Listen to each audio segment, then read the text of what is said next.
Bye-bye, Robert. I'm back here. Bye, Brian. All right, you don't want to miss this. Sorry for the voice. I don't know what's got my voice gone. Been coaching 8U baseball. That may have something to do with it. Maybe I got too excited. I don't know. Anyways, today we're going flying. The river's falling out. The bars are out. I'll be taking the Avid. Tony is in his. Got 2 sport cubs coming down to play with us too. I'm gonna go hit the river and see if I can catch up with them. You don't want to miss this.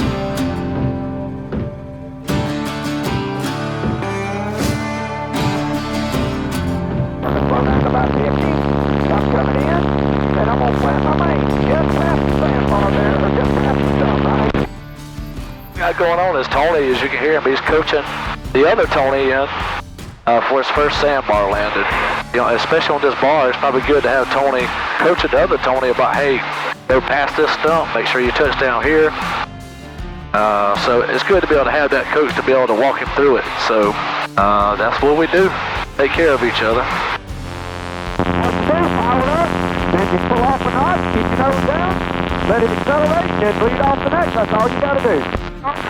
Full flaps, get your speed down, and when you're comfortable, just go ahead and put it on if you feel comfortable about it. There you go. It's going to roll right into the rough spot, but it ain't that bad. Sounds like he's on it. Is anybody left in the air? There they are. 1, 2, 3. I see them all down there. Hey, yeah, boys.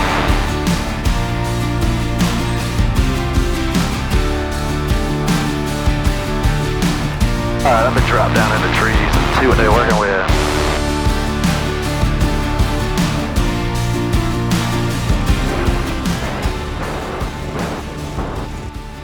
How about that? I had a little jump. I hit one of the little washouts, the divots on the end of the bar, so I made a little jump. But that's what I was talking about. Look at the Sport Cub, Tony's yellow Sport Cub. Got Tony's L3, L4. I've got to ask him. Come again? You know I don't speak Spanish. In English, please. And then y'all have seen Robert's Sport Cub, the blue one down there. Both of them are super nice aircraft.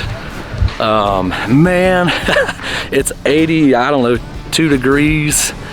It feels perfect. So we're gonna get out and play on some sandbars today and make this happen. You know, a big part of this landing, Tony's like a good approach makes for a solid landing. It was really cool to see Tony get his first sandbar landing under his belt. And after he and Tony went over some of the technical aspects of it, he was ready to give it yet another shot and jump right out there for some more takeoff and landings. Now, stick around in this video because here in just a minute, you're gonna hear his story of aviation and why these takeoff and landings are so impressive. Coming in, feels like touching down. That's still better.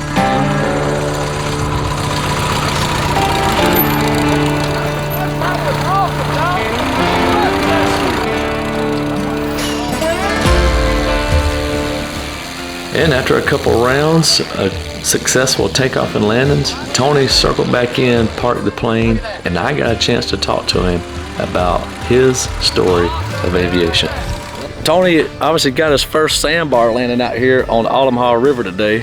Super excited. Yep. I can still, it was just, Tony, I think it was just probably a year and a half ago, I guess, that I did my first sandbar landing up at Kenneth Bar, so excited. So you were flying a Sport Cub, it was an S2. So what kind of engine you got on this thing? It's the 200 Continental.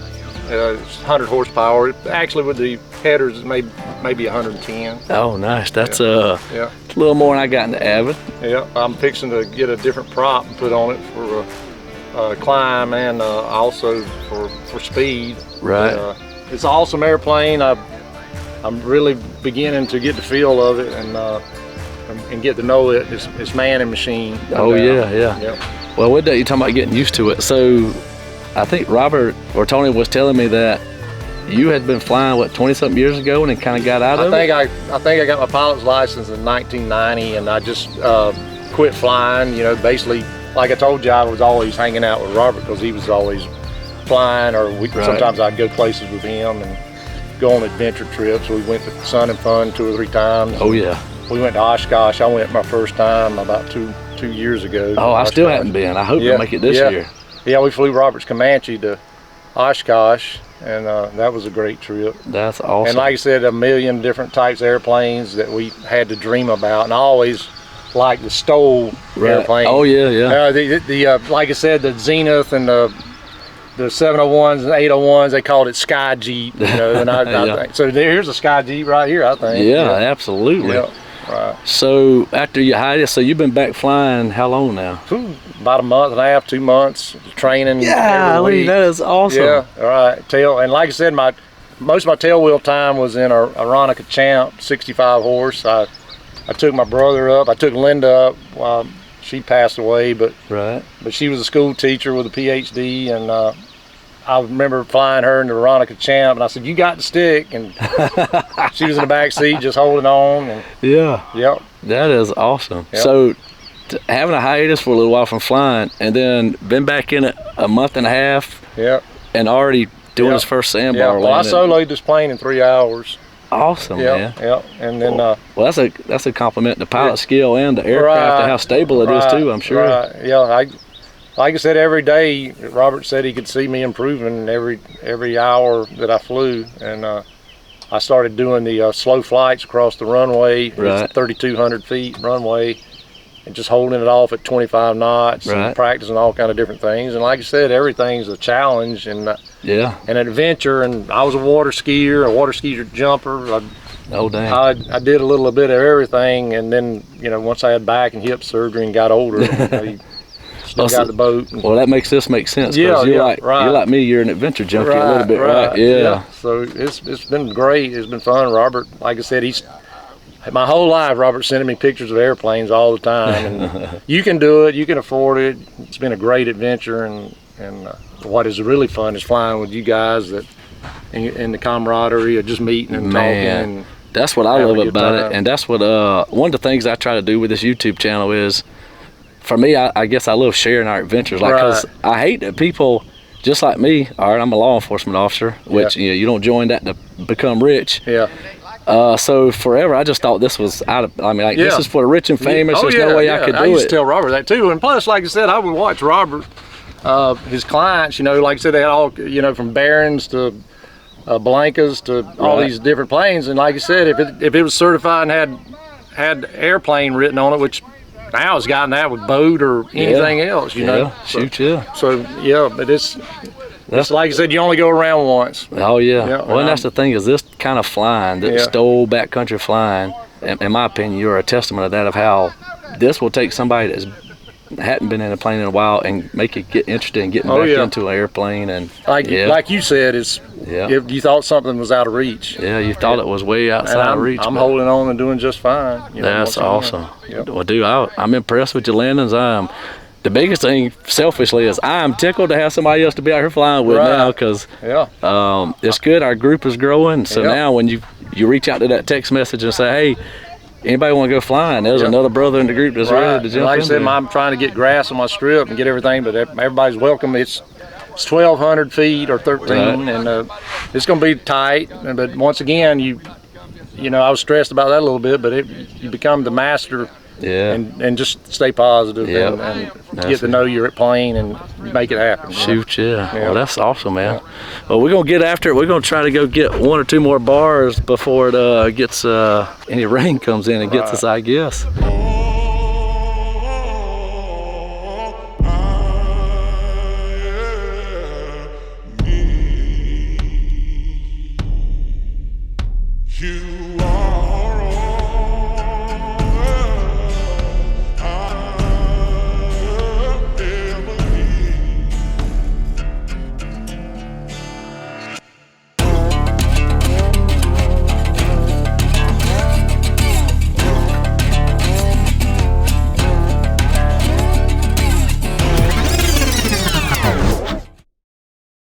Bye, Robert.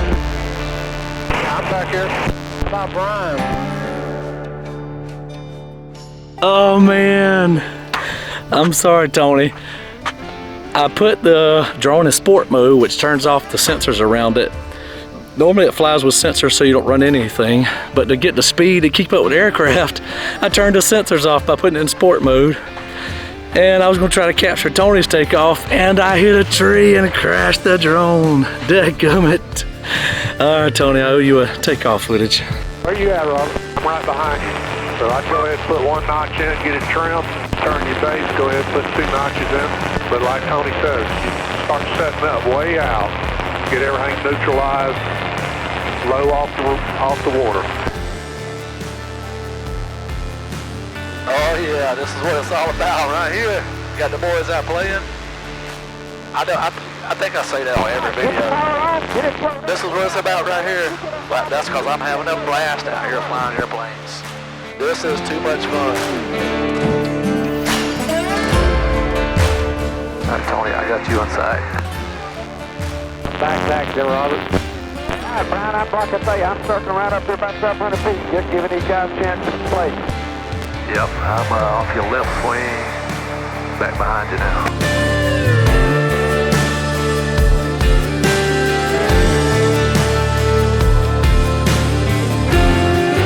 Alright, I'm gonna drop in the channel just south of where y'all took off and come up the river. Roger. I see that willow kind of on the inside there. The other one ain't gonna be a factor, is it? If you come around, coming upriver from it, and drop down in the channel, and then if you round that little curve, when you see the sandbar, just touch down on that kind of close to the water's edge, and then roll out between the big willow tree on your right and the little willow tree on your left, which will be way down there. You ought to be able to get stopped well before ever getting there. Gotcha. Yeah, Brian, that's the opposite way we landed. Well, he's landing. I think he's confused because the river turned back on itself. I think he's confused to what's downriver and what's upriver. Yeah, that's what it was.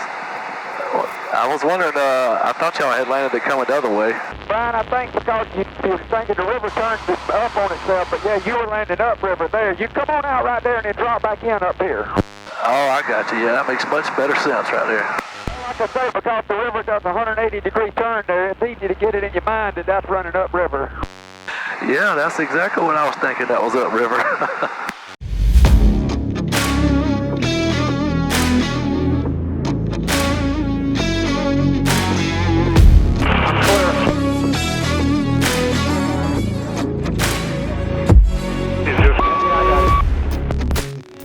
Good job, Brian.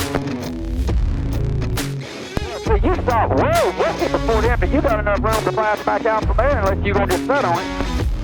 No, I'll go. I want to see how short I can get it stopped. I'm going to take back off. All right, Brian, I ain't going to land.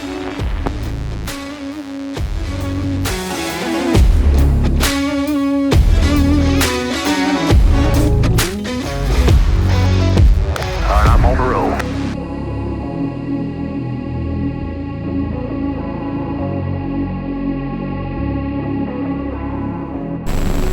I'm going to turn in behind Tony's eating. Somebody ought to be able to get on that bar. It don't look like there's no big washout. You may hit a root or a limb or two, but I don't think that'll cause no problem.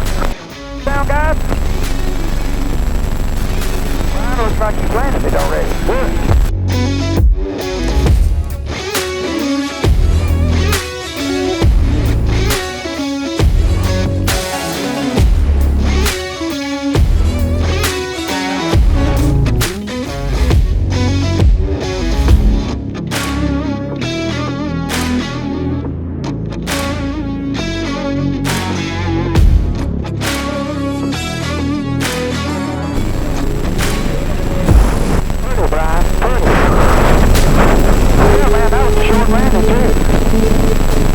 Yeah, I was getting on the brakes. That's the first time I had to get off the brakes because my tail was coming up. I'm still getting used to flying with brakes.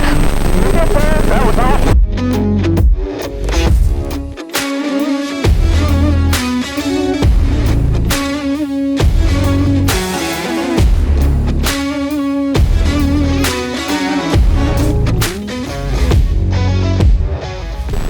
Man, we're having fun.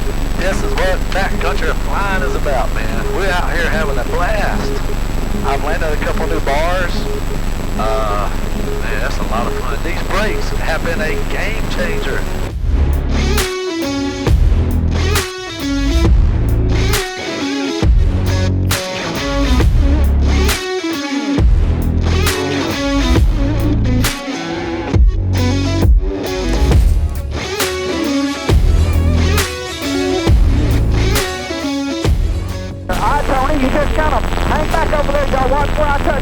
now, because you don't want to touch down in the wrong spot. Roger. Brian, you see that? Yeah, I did. You landed behind them. I see that. Yeah, now, it's a little way because once you get committed to the landing, you're not going to power up out of them trees, I don't imagine. So then you can taxi up right over here where I've got some jobs down and then taxi or take off right through these woodlands that you'll see. Tony had that dog chasing him. Yeah, that old dog did. Somebody's camping there and their dog got after me.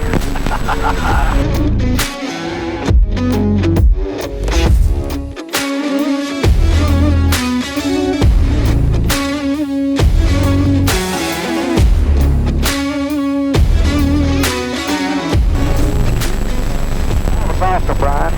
I just can't get over flying with these brakes. Never done it. Yeah. I think I'm gonna turn around and go back the opposite way if nobody's coming. Robert just passed over, so and I don't know where Tony's at, but you got a good clear. Move that dog after you now.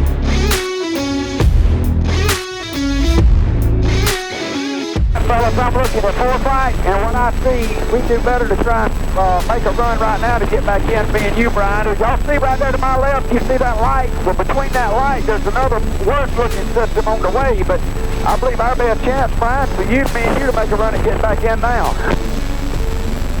All right, I'm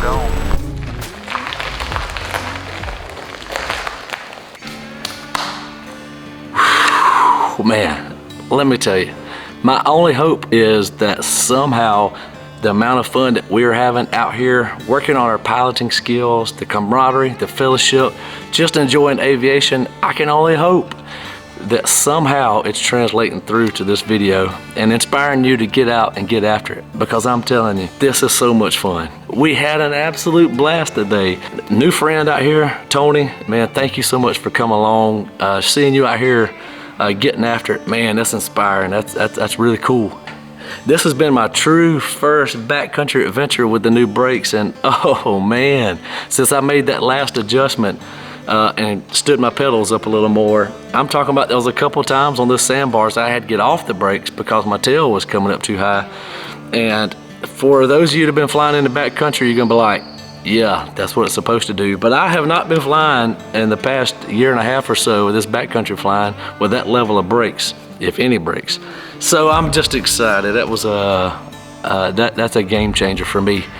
Either way, thank you for coming along on this adventure. If you have not yet subscribed to the channel, please do so. It does help me out. And come along and enjoy what we're doing. The momentum that you guys are throwing behind this channel, all the support, that's awesome. A lot of you have clicked on that Mountain Ops link down in the description, checking out the Mountain Ops supplements and the clothing that I've been sporting and enjoying. Thank y'all, that's been a huge help to the channel. I tell you what, I'm excited about this summer, so you know the question, what's next?